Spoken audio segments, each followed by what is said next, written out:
You know, some books are so much more than just stories. They're like a time capsule, a powerful human witness to a moment in history. That's exactly what Khushwant Singh's 1956 novel, Train to Pakistan, is. Today, we're going to dive into how this incredible book uses one tiny fictional village to show us what it was like when an entire nation was literally torn in two. So, to really get what this novel is about, you have to start with this number, 10 million. In 1947, the Partition of India split the country into India and the newly created Pakistan. This triggered one of the biggest, most frantic migrations in all of human history. Imagine that. 10 million people, forced to leave their homes, often with just what they could carry, all because someone drew a new line on a map. And as if that displacement wasn't horrific enough, it got so much worse. This mass migration was absolutely drenched in blood. As Hindus and Sikhs tried to get to India and Muslims to Pakistan, this wave of sectarian violence just exploded. We're talking about over 1 million people killed. And this wasn't a war between armies on a battlefield. No. This was neighbor turning on neighbor. Out of all this horror, a truly chilling new term was born, the ghost train. See, these trains packed with terrified refugees became moving targets. Extremists on both sides would ambush a train, slaughter everyone on board, and then just send the silent, corpse-filled train along to its destination. It was a ghastly message. And these ghost trains, well, they are the terrifying, beating heart of this novel. A nation divided. So you have to ask, how on earth do you even begin to tell a story this huge, this catastrophic? Well, that's where the genius of Khushwant Singh comes in. He decided to ignore the big picture, the politicians, the grand strategies, and instead, he zoomed all the way in on one small village to show us how it all played out on a deeply, deeply human level. Wow, that quote just hits you, doesn't it? The novel is absolutely unflinching about this. It refuses to point fingers or blame just one group. Singh makes it painfully, brutally clear that in the sheer madness of partition, everybody committed atrocities. He's basically saying that humanity itself was the first and biggest casualty. Which brings us to the setting, the heart of the story, the fictional village of Mano Majra. Now, this is a tiny, remote village right on the new border between India and Pakistan. And you can think of it as a microcosm, a little snapshot of the peace that existed right before all the madness began.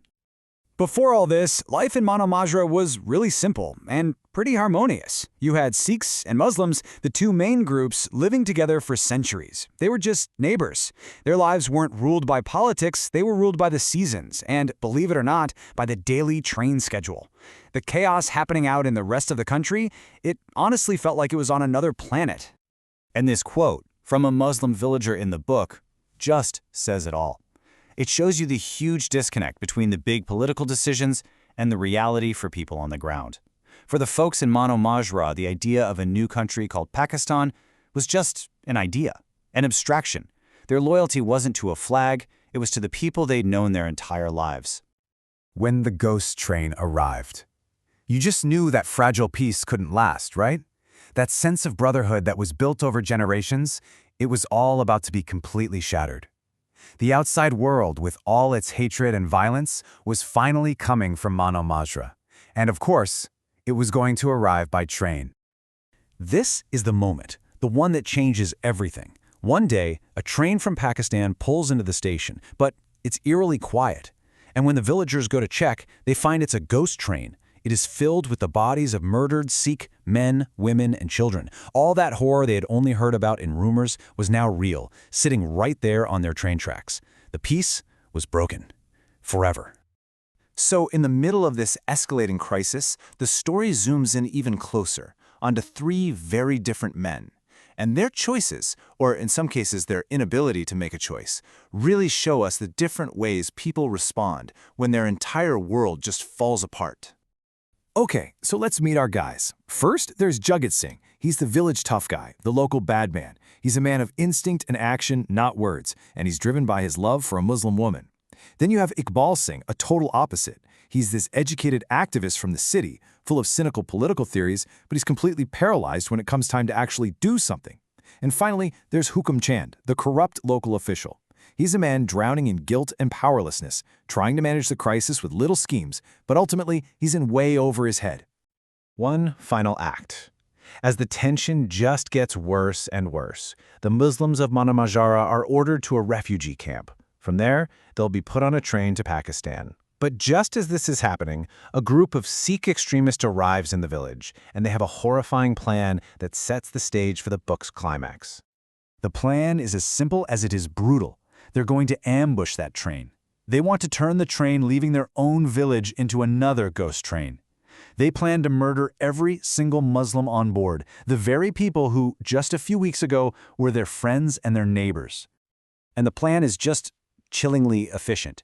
They're going to stretch a thick steel rope across the railway bridge, right at the perfect height to kill anyone who's riding on the roof of the train, which was always the most crowded part.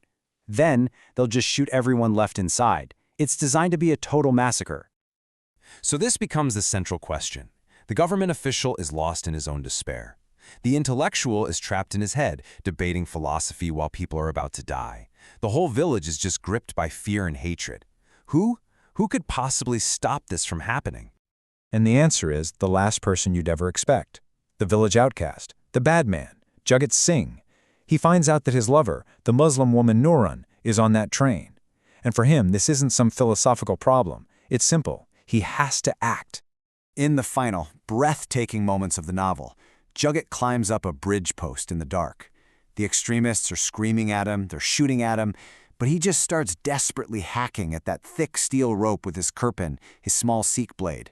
He's shot again and again, but he hangs on, and he cuts through the rope just as the train's whistle blows. He falls dead, but the rope falls with him, and the train, full of his former neighbors and the woman he loves, passes safely into Pakistan. It's such a powerful, personal act of redemption. But the novel doesn't just end on that simple, heroic note. It leaves us with much deeper and honestly, much more troubling questions about freedom, politics, and what it even means to be good. This line from one of the villagers really gets at a key theme. For the ordinary person caught in the middle of these huge political shifts, what does a word like freedom really mean? Does it just mean you're swapping one set of masters for another? The novel strongly suggests that for millions of people, freedom was just another word for chaos and death. And this is the final, haunting question the book leaves us with. It's a question that the intellectual character Iqbal asks himself. Juggut's sacrifice was heroic, for sure, but no one really knew why he did it. The train just passed by, never knowing it had been saved. In a world full of senseless violence, what's the real value of a single unrecorded good deed? The novel gives no easy answer. It just leaves that question to echo in your mind long after you've turned the final page.